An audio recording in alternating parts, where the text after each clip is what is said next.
What's up and welcome back. I'm John Stark from MacTheMovieGuy.com, your favorite blind film critic. And this is Uglies. This is directed by McG, and it is currently available on Netflix. It is a Netflix original with audio description done by International Digital Center, written by Dakota Green, and narrated by Frankie Corso. So, we'll talk about all that in a second. Who stars in this unfortunate event? Joey King, who I would not have expected to star in a movie called Uglies. So, this is sort of like the Lost young adult series that back when we had the craze of every single young adult series, like everybody trying to find like the next Harry Potter and the next Twilight and the next Hunger Games, and everything was being adapted. And you got, I don't know, even some of like some lesser known franchises being adapted that, at least they got their one film out for the fans. This feels like that. This feels like, well, if you're a fan of this series, here's your one movie. Because some series didn't even get one movie, or a TV series adaptation or anything like that. So if I assume this is from books, because I can't imagine any living human being actually sat down and was like, what would make for a really great movie in 2024? This. I think this feels like it was a young adult novel, and it made more sense in a young adult novel form, and now it's in a film. What is Uglies other than a really poorly titled film? So it's a dystopian future where, and I once you have to get past the beginning, because the beginning is so poor. It's so terrible, with Joey King's character like narrating to you what the uglies are. It's a future in which the world has gone to shit, and we realize that what would make everything beautiful would be if we made people beautiful. So at 16, everybody is given plastic surgery to look like their best selves. And then apparently that fixes all the problems of society. And that's the world they live in, is plastic surgery is forced upon everybody at the age of 16. And everybody who's not, who hasn't had the plastic surgery yet is called the uglies. I'm like, or children? Like, why are they called uglies? Why are there a whole bunch of adults walking around calling these people the uglies? Like, they're fucking under the age of 16. Like, anyway, so this wonderful body positivity movie obviously is, you know, that's a setup for you, when you're like, oh man, this is gonna be a great movie from here on out. And then it just kind of plays like any other young adult dystopian future series, where you have like the female lead, and there's a guy she likes, and they hang out together, but they don't, like, she won't like let him know that she likes him, because like, so basically there's Gale here. So Gale goes in, and he's like, it's time for him to have his spot. So he kind of disappears, and he just kind of like shrugs her off afterwards, and she thinks that's weird. She's like, what? I don't understand. Like, why don't you like me anymore? She ends up meeting this other girl. What's her name? I want to say her name was Shay. I don't really care. There's another girl that, they both, the one thing this film does really, really well, really fucking well. Like, I mean, like A-level well. I was super invested in the hoverboard shit. I'm gonna be real honest. Even the audio description here from international, like everything they were doing on hoverboards, fantastic. Like this movie should be a hoverboard movie. Like they were like flipping around and racing and jumping off of things, and the explanation of how it's like magnetic, and they're like, well, it can go across water because there's metal in water, and it's like, I guess there are trace metals in the water, but enough to power your hoverboard? I mean, like, yeah, there are a lot of like really cool sequences. There's some stuff where she goes like to the top of like an abandoned roller coaster and then like goes down it in her hoverboard, and you're just like, damn. There's some stuff here that I was like, this probably it should theoretically look really cool. Netflix often throws a lot of money at these movies for no apparent reason whatsoever. Like, somebody just told me that the budget for Rebel Ridge was $28 million. I was like, they spent $28 million on Rebel Ridge? On what? It doesn't even have stars in it. Don Johnson is the biggest name in the film. What did they spend $28 million on Rebel Ridge for? Catering? Like, gee. This is excess in Hollywood is what this is. So if they spent $28 million on Rebel Ridge, I don't know, McG must have gotten like $300 million to make this film because it's futuristic sci-fi. It stars basically no one. It's got Joey King, and the next like largest recognizable name is Laverne Cox. I look at the cast and I'm just like, I don't know who any of these people are. Maybe they're all TikTok stars. I have no idea. But I was struggling to find people in that IMDb list. I was like, who are you? Who are you? Who are these people? Where'd you come from? And it's funny because IMDb has them all messed up. So like Joey King and Laverne Cox are like the last two that are listed. And she's definitely the lead. Joey King is definitely the lead. And Laverne Cox is, I don't know, she's like top 8. Sort of like the main antagonist, I would say, in the film. She maybe like 5th largest part in the film, something like that. 5th or 6th largest part in the film. So, anyway, so as Joey King and Shay, or whatever her name is, mix it up, they learn about the smoke, and it's this other place. Well, Shay already knows about it, and Joey King's character is like, well, I don't want to go. I've been wanting to do this plastic surgery my whole life. This is what I live for. This is the whole. Have you not seen? Did you not see my fucking intro to this movie? I've been talking about this thing like the whole movie, and now you're trying to tell me that there's this place called The Smoke, and I'm supposed to go there because everything about the life that I know is wrong. Well, fuck you. And she just lets Shay go by herself, and then she goes back and she's like, I'm gonna have my surgery. And obviously, like, things are weird about the surgery. Like, people just kind of like walk around like they're, I don't know, like something's wrong. Like they've been body snatched. You know what I'm saying? Like, it's just like everybody's off. Like everybody's like slightly different. Like there's conversations that she has with her best friend, which you see one conversation before, and like they have like a completely different rapport before, and then afterwards he's like, I don't know, you'll just get it once you get your shirt, you'll understand. I'm like, run. Just run, just get out of here, just go find that smoke shit and live out there. So luckily she gets called in to the evil villain Laverne Cox's office, and I had so many thoughts about this too. I was like, Laverne Cox, probably the most famous trans actress in history, is playing on the side where plastic surgery, not just like, it's not implied that it's just like nip tucks, you know what I'm saying? Like it's whatever, however you want to reconstruct yourself. They're like, what eye color do you want to choose? Like, I mean, it's like a full reconstruction. Like you can do whatever you want.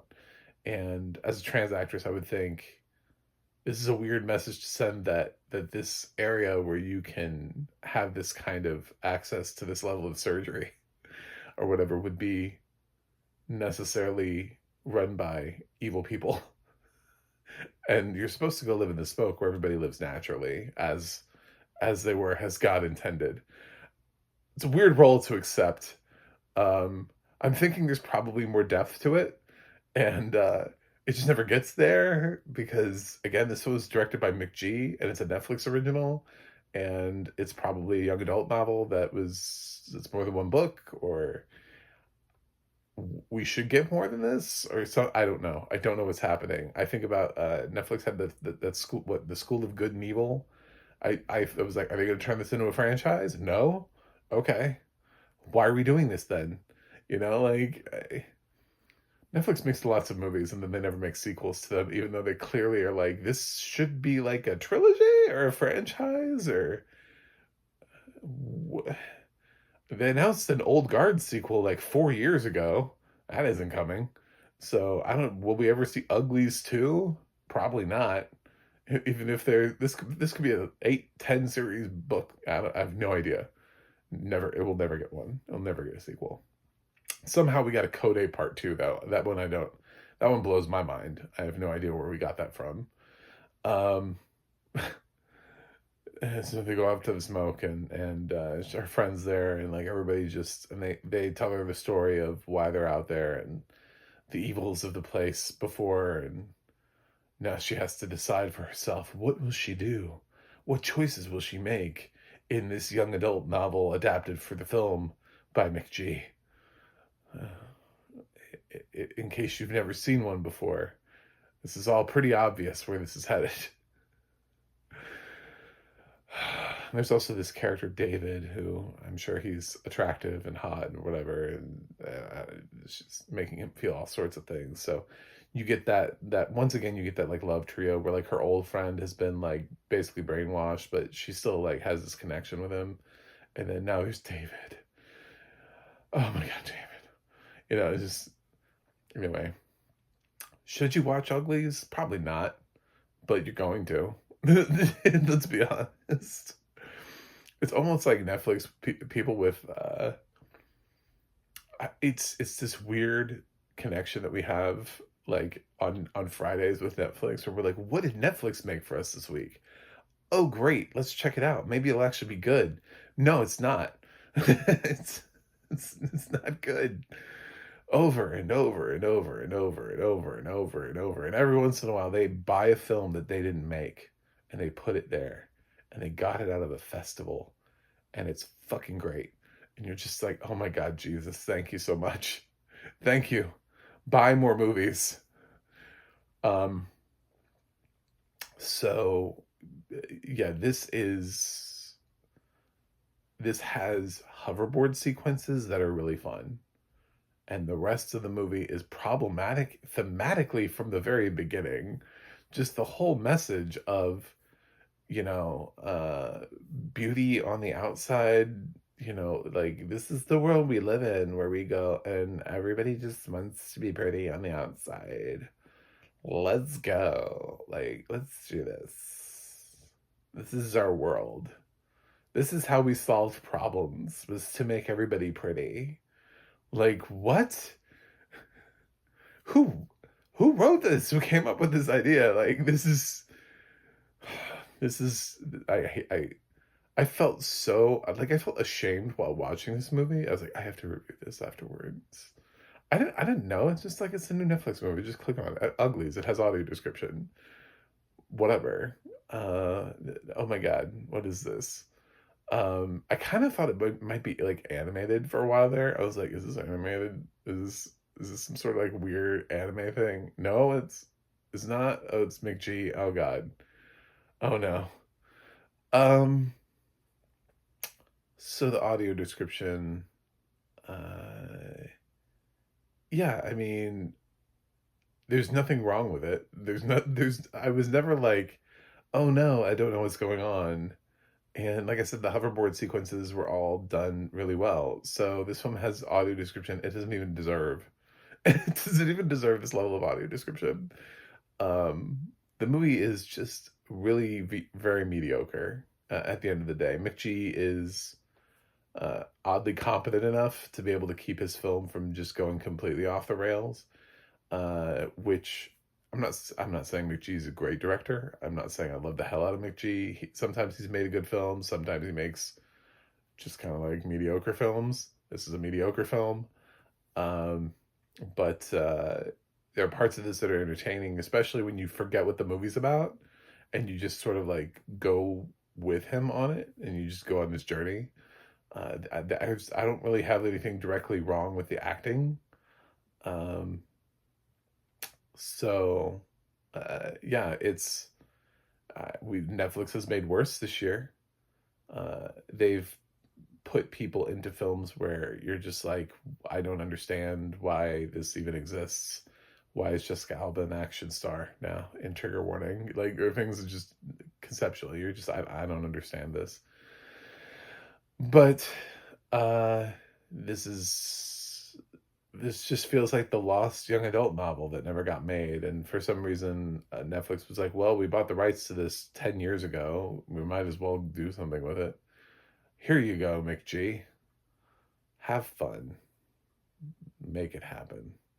Make it so. And now we have an adaptation. So,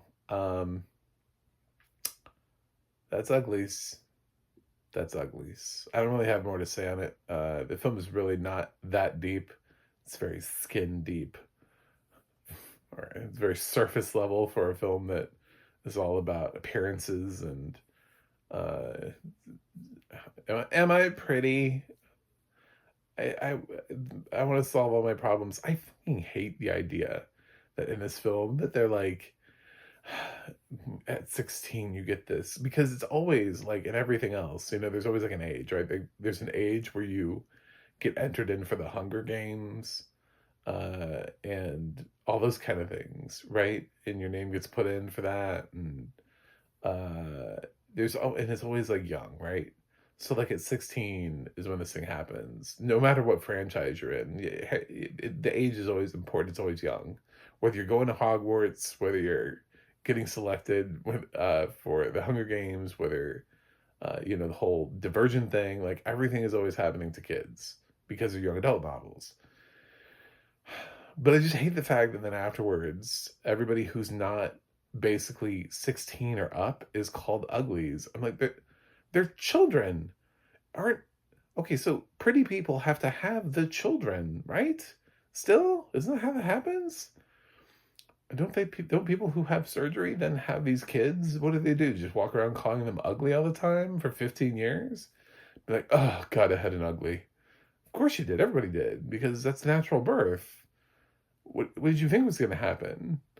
Like, where do these uglies come from? Like, where are their parents? Like, I don't know. Conceptually, this movie makes no sense. Like, they're like, and then we're called uglies. And it's like, it's just 15 years of your life. It's the first 15 years of your life. And everybody else has been there. And then what, they're turning around and calling you ugly because you're not old enough for the surgery? It's not like you turned down the surgery. You know what I'm saying? It's not like there's a choice. It's not even like a class system thing. It's not even like you're too poor to have the surgery. It's just simply you're not of age, so you're the uglies. This movie is so randomly offensive for no apparent reason whatsoever. So, I don't know what to do with this, but I'm going to give the Uglies, or Uglies, just Uglies as it's called. I'm gonna give it a C. In general, I don't really agree with like thematically the thing, but I don't know that I can directly fault any of the acting here. McGee's direction is competent enough, and I enjoyed the hoverboard sequences. Plus, the film has fantastic audio description, so the score is decent. There are things here that when you start putting them together, you're like, well, that wasn't awful. But man, do I hate the initial concept for this film, and that weighs heavily on it. And it kind of, it makes it really hard for me to like jump into the film and be like, let's go. I don't know who any of these people are, but at least they're not bad actors. Like, you know what I'm saying? Like, I got two actors here that I know who they are, and I thought they did fine.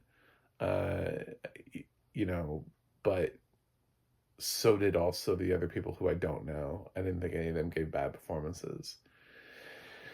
Anyway, that's it. Watch it, don't watch it. That's kind of where my C, when I give a film a C, I'm just sort of like, I don't really have a thought either way. You can watch it or not watch it. I don't think your life will be changed either way. Uh, it's a film. There's a film now. I suppose if you read the book, you'd be more interested in it. So, that's it. Thanks for watching. Thanks for subscribing. And I will see you guys, I guess, next week when Netflix makes another movie. Until then, I'll see you guys on the other side.